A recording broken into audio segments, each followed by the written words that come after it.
안녕하세요.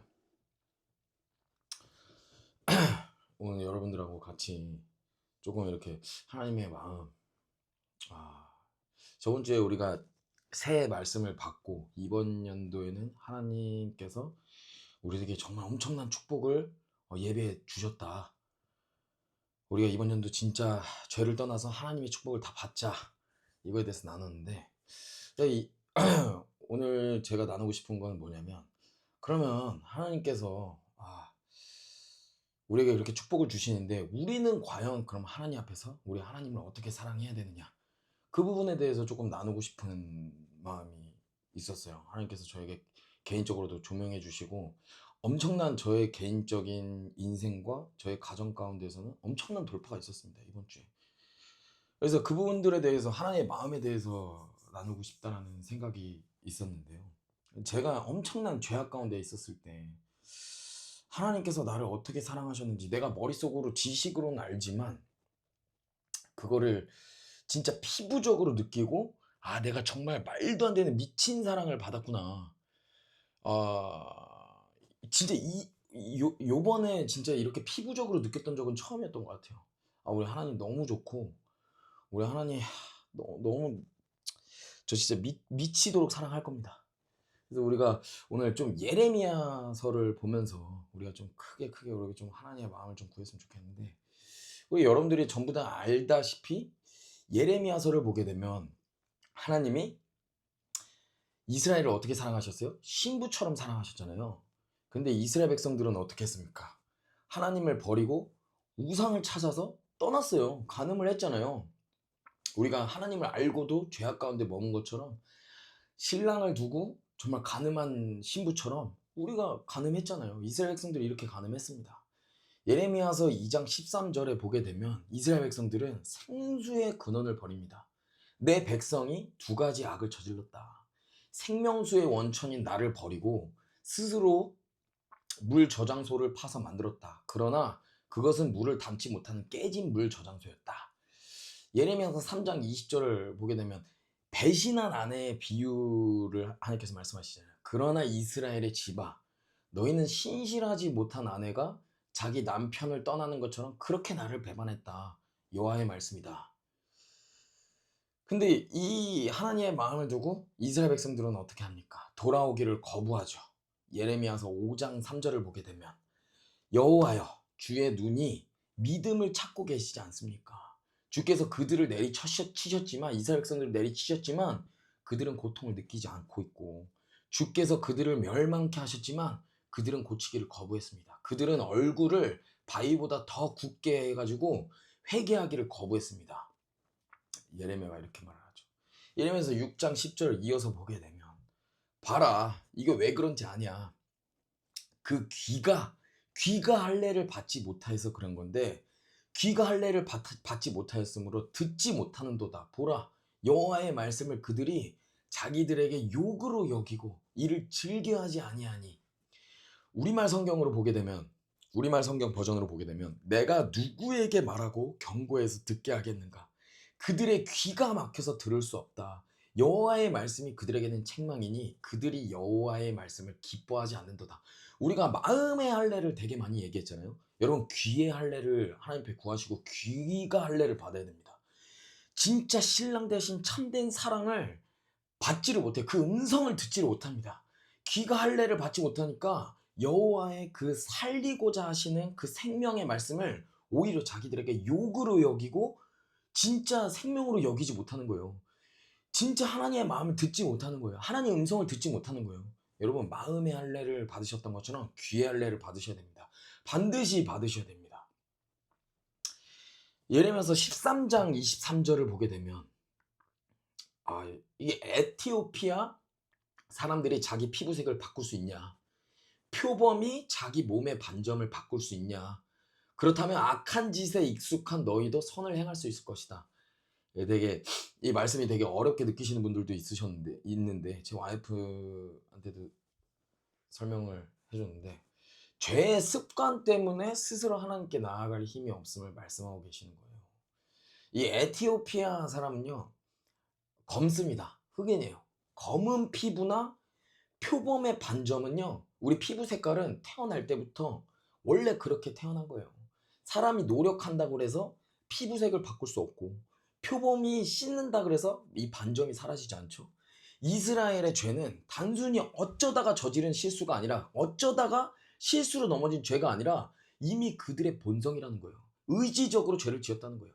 우리는 죄를 짓기 때문에 죄인이 아니라 죄인으로 태어났기 때문에 죄를 지을 수밖에 없는 진노의 자녀라는 겁니다. 스스로의 힘으로는 의로워지는 그 노력은요, 피부색을 바꾸려고 하는 거랑 똑같다라는 거예요. 불가능한 일이라는 거예요. 우리 스스로는 절대 불가능하다라는 겁니다. 그렇다면 너희도 선을 행할 수 있을 것이다 라는 말은, 그러므로 너희는 절대로 선을 행할 수 없는 존재다라고 말씀하시는 겁니다. 하나님은 이스라엘에게 너희 스스로의 힘으로 구원의 가능성, 너희가 스스로 구원할 수 있는 가능성은 없다라고 말씀하고 계시는 겁니다. 너가 신랑인 나를 떠나서 절대로 자유할 수 없어. 너 스스로 구원할 수 없어. 행복할 수 없어. 너 절대로 너가 나를 떠나서 너 스스로 구원받을 수가 없다는 말씀을 하고 계시는 거예요. 우리는 표범의 반점을 지을 수 없는 존재들입니다. 우리 스스로는 절대로 하나님께 나아갈 수 있는 선함을 만들어낼 수 없는 존재예요. 예레미야는 우리에게 너희는 소망이 없다라고 선언했잖아요. 그런데 바로 그 절망의 자리에 하나님께서 찾아오시죠. 우리가 피부를 바꿀 수 없기에 하나님이 직접 우리 마음의 가죽을 베어내시고, 예레미야 4장 4절에 유다 사람들의 예루살렘 주민들아 너희 스스로 할례를 하고 너희 마음에 할례를 해서 여호와께 속하라. 하나님께서 직접 우리의 마음 가죽을 베어내 주시겠다는 거예요. 우리 마음에 직접 사랑을 새겨 주시겠다는 겁니다. 그래서 예레미야서 31장 33절에 여러분 너보다 잘 알고 있듯이 새 언약을 맺으시는 거예요. 너희는 할 수 없으니까. 그래서 십자가는 바로, 이 십자가의 사랑은 바로 이 불가능한 존재들을 위해서 하나님이 대신 값을 치르신 사건이에요. 예레미야서 24장 7절에 보게 되면은 하나님께서 먼저 이미 우리가 죄악 가운데 있는 이스라엘 백성들을 보시면서도 전심을 이스라엘 백성들에게 오히려 고백을 해주십니다. 24장 7절, 내가 그들에게 나를 아는 마음을 주어가지고 내가 여호와임을 알게 할 것이다. 그들은 내 백성이 될 것이고 나는 그들의 하나님이 될 것이다. 이는 그들이 그들의 온전한 마음으로 내게 돌아올 것이기 때문이다. 예레미야서 29장 12절에서 13절 말씀, 만나 주시겠다라고 하는 약속을 해주십니다. 그러면 너희가 나를 부르고 와서 내게 기도할 것이고 나는 너희의 말을 들을 것이다. 너희가 너희의 온 마음으로 나를 찾을 때 너희가 나를 찾고 나를 발견할 것이다. 한마디로 예레미야서 24장 말씀과 29장 말씀이 딱 이거예요. 야 이스라엘 백성들아, 너가 죄 가운데 있지만 나 아직도 너 사랑한다. 내가 너한테 마음을 진짜 주고 싶다. 나 아직도 너한테 내 마음이 있다. 나 아직 널 사랑한다. 우리 다시 사랑하자. 너희가 죄를 지었지만, 나를 간음했지만 너희가 나를 부르면 내가 그거 들을게. 너희가 그 죄를 떠나서 나를 찾을 때 내가 너 만나줄게. 근데 어떻게 돼요? 이스라엘 백성은 어떻게 합니까? 못 돌아와요. 돌아올 힘이 없어요. 이스라엘 백성들이 스스로 돌아올 힘이 없음을 보시고, 왜 힘이 없어요? 죄가 본성이 됐기 때문이에요. 저 위에 본 것처럼, 전에 아까 말한 것처럼 피부를 바꿀 수 없는 것처럼 그냥 태생이 미친 죄인이라서, 그리고 마음이 돌처럼 딱딱해졌기 때문에 하나님이 아무리 사랑한다고 말씀하셔도 귀의 할례를 받지 않아서 그 말씀이 박힐 틈이 없었던 거예요. 예레미야는 이를 마음 가죽이 덮였다, 혹은 할례 받지 못한 귀라고 표현한 거예요. 세 번째, 하나님보다 죄를 더 사랑하는 그 죄의 중독 상태이기 때문입니다. 이건 방향성에 대한 문제죠.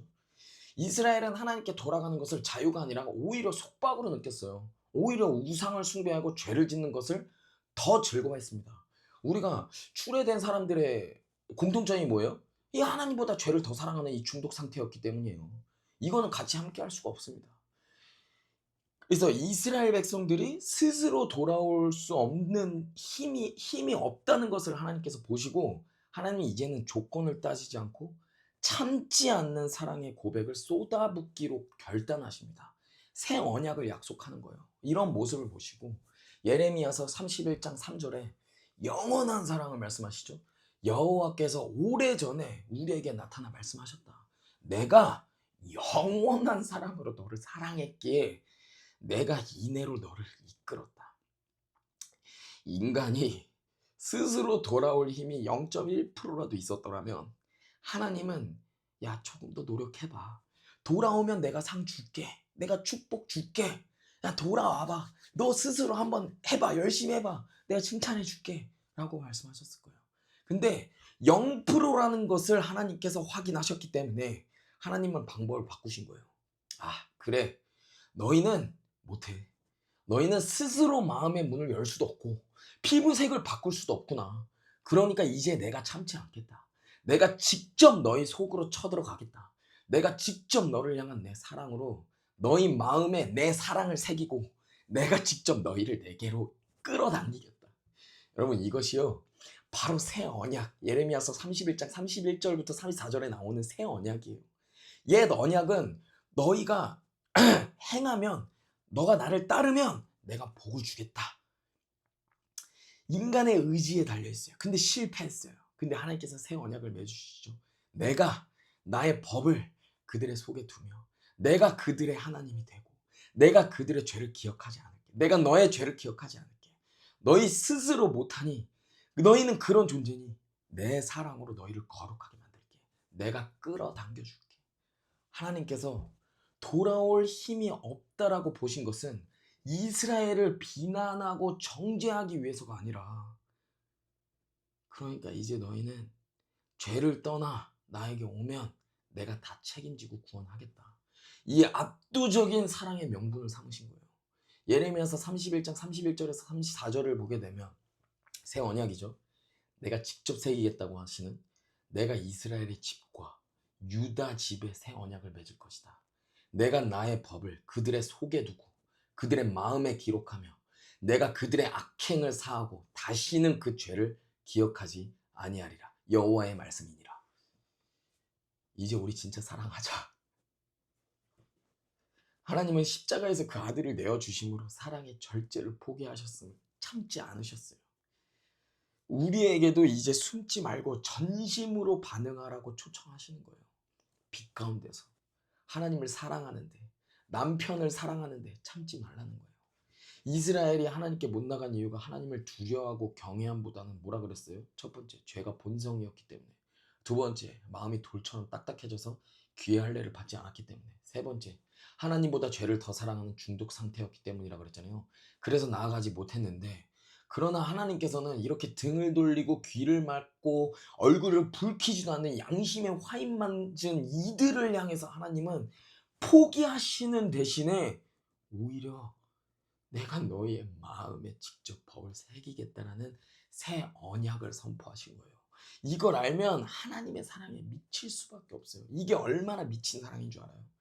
이걸 알면 우리가 저번 주에 저번 주에 선포된 하나님의 그 축복을 온 마음으로 받을 수 있는 준비가 되어 있습니다. 가장 큰 축복, 하나님의 사랑을 온몸으로 받고 온몸으로 사랑할 수 있는 거예요. 어떻게? 어떻게 하나님을 사랑해야 하는지 하나님이 알려주시는 거예요. 여러분, 지금 예레미야서 이렇게만 보면 여러분들 잘 와닿지가 않으시죠? 제가 이렇게 설명해 드린 것을 비유적으로 인간관계, 부부관계로 비유적으로만 봐도 남자와 여자가 부부가 있는데 남편은 신부를 목숨 다해 사랑했습니다. 그런데 아내는 그 사랑을 제끼고 다른 발정난 놈과 간음을 저질렀어요. 여러분 이거 어떻게 해야 돼요? 남편은 목숨 다해서 헌신하고 신부를 목숨 다해 사랑했어요. 근데 아내는 그 사랑을 제끼고 다른 놈과 간음을 저질렀어요. 여러분 이거 어떻게 해야 돼요? 세상 기준으로만 봐도 이혼해야 돼요. 근데 이거 세상적으로만 봐도 이혼이 합당해요. 저주를 퍼붓고 떠나도 그 누가 뭐라 할 사람이 없어요. 이게 당연한 거예요. 이상하지 않아. 그 누구도 나 이혼하자고 그 아내를 저주하고 이혼을 하는 그 남편을 욕할 사람이 없어요. 합당한 거예요, 이거 오히려.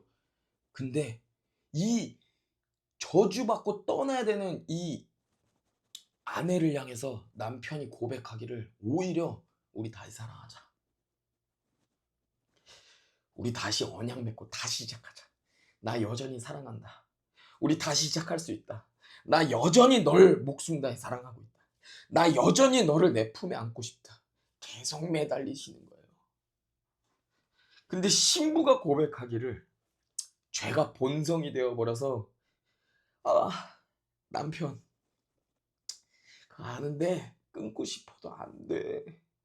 이거 아닌 거 알고 있는데 안 돼. 마음이 돌처럼 딱딱해져 버려서 신랑의 사랑을 느끼지 못하고 음성을 제대로 듣지 못하고 빛으로 나오지 못하고 오히려 신랑의 음성을 죄책감으로 내가 신랑에게 저지른 죄책감 때문에 신랑이 내 죄 때문에 괴로워할 것이다라는 그 마음 때문에 오히려 나가지 못해요. 하나님보다 죄를 더 사랑하는 마음 때문에 이건 무조건 이혼하는 건데 아직도 간음을 저질렀던 남자를 사랑한대. 여러분 생각해보세요. 간음은 여자가 했어요. 근데 남편이 매달리고 있어요. 남편은 아내를 간음한 사실을 알고 너무 사랑해서 그 사랑이 너무 괴로워서 진짜 죽을 것처럼 아파요. 근데 이 아픔보다 신부를 사랑하는 마음이 훨씬 큰 거예요. 내가 이 괴로움과 이 아픔보다 신부를 잃는 괴로움이 더 큰 거예요. 그래서 이 괴로움도 제끼고 오히려 사랑하리를 할 정도로 끌어당기려고 해요. 우리 더 사랑하자고. 남편이 아내에게 고백하기를 나 아직도 너 사랑한다.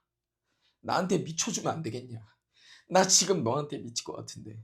너가 죄를 사랑할 때는 계산하지 않고 하지 말아야 할 이유밖에 없는데 그 이유들 다 제끼고 영생까지 제끼고 미친 듯이 죄를 향해서 달려갔던 그 열정 나 아는데 이제 나에게 미쳐주면 안 되겠냐.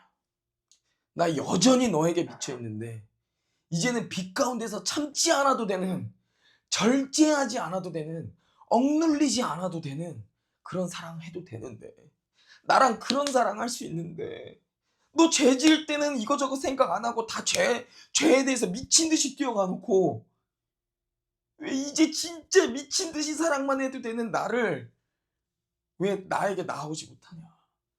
왜 이런저런 핑계거리가 너무 많냐. 왜 계산하냐.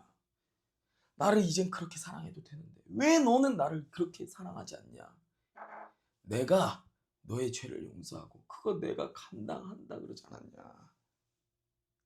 오히려 내가 너를 너무 사랑해서 내가 사랑 아리를 하고 있어. 너 왜 못 나와? 왜 나한테 왜 안 와? 왜 나한테 왜 미치지 않아? 나는 다른 거 바라는 게 아니야. 너가 나한테 더 미쳤으면 좋겠어. 여러분 이게 맞아요? 지금 이 상황이 맞아요? 이게 바로 여러분들을 향한 하나님의 사랑이에요. 이게 바로 여러분들을 향한 하나님의 마음이에요. 죄는 우리가 미쳐서 미친 듯이 지어서 그 미친 음란 때문에 우리 하나님 아무것도 안 하셨어요. 우리 남편 대신 하나님께서 하신 거는 그냥 신실하게 우리 사랑만 하셨어요. 근데 아픈 건 하나님을 너무 아파하게 만들었어요. 우리가 내가 하나님을 그렇게 아프게 만들었는데 이제는 그 죄에서 자유해져서 하나님을 목숨 내에 사랑하자고 오히려 하나님이 매달리시고 계시는 거예요. 왜요? 하나님 왜 그러셔야 되는데요? 우리가 작년에 하나님께서 우리를 축복해 주시려고 하나님께 나아가기 위해서 우리의 정말 묵어있던 미친 죄악들 열려있는 열린 문들 하나님께서 다 닫아주시면서 그 이유가 하나님과 우리의 그 미친 사랑 하시려고. 하나님께서 이스라엘 백성들을 그렇게 사랑하셨고 여러분들을 그렇게 사랑하시는 거예요. 우리가 그럼 어떻게 해야 돼요? 자, 여러분들을 향한 하나님의 메시지를 마음을 선포하겠습니다. 절제 없이 사랑해줘라.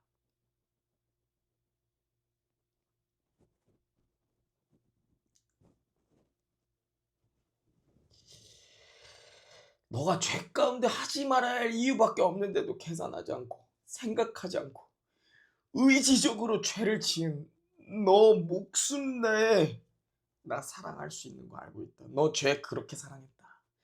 절제 없이 참지 말고 억눌리지 말고 계산하지 말고 빛 가운데서 미친 듯이 눈치 보지 말고 제한하지 말고 나에게 미쳐줘라. 나를 미친 듯이 사랑해줘라. 우리 이번 연도 그런 사랑하자.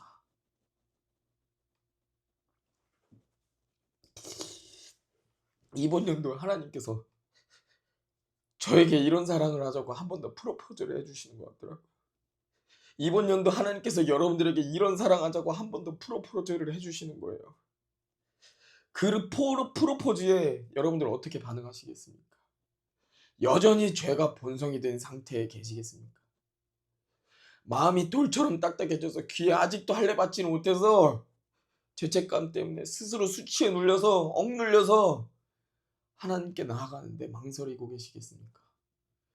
여전히 하나님보다 죄를 더 사랑하실 겁니까? 저는 하나님의 이 미친 사랑을 온몸으로 받고 더 미치고 싶어요. 더 하나님을 미친 듯이 사랑할 겁니다. 내 생명을 잃는다 할지라도 하나님 앞에 미칠 겁니다. 저는 이번 연도 그런 사랑할 거예요. 하나님 오시는 내 신랑 대신 우리 하나님을 제한하지 않고 계산하지 않고 억압받지 않고 수치에 눌리지 않고 빛 가운데서 미친 듯이 쏟아붓는 사랑할 겁니다. 왜? 내 존재는 정말 미친 절망적인 존재지만 우리를 향한 하나님의 사랑은 절제 없는 사랑이었기 때문에 이스라엘이 등을 돌릴 때, 내가 등을 돌릴 때, 내가 하나님을 등지고 돌리고 내가 죄에 빠져서 간음하고 있을 때 하나님은 십자가에서 채찍을 맞으시며 우리를 기다리셨어요. 참지 않으시고 십자가에 올라가셨습니다. 우리를, 나를, 여러분들을 그렇게 사랑하셨어요. 여러분 이번 연도 하나님을 어떻게 사랑하시겠습니까? 주님께서 알려주시는 거예요. 이렇게 사랑하자.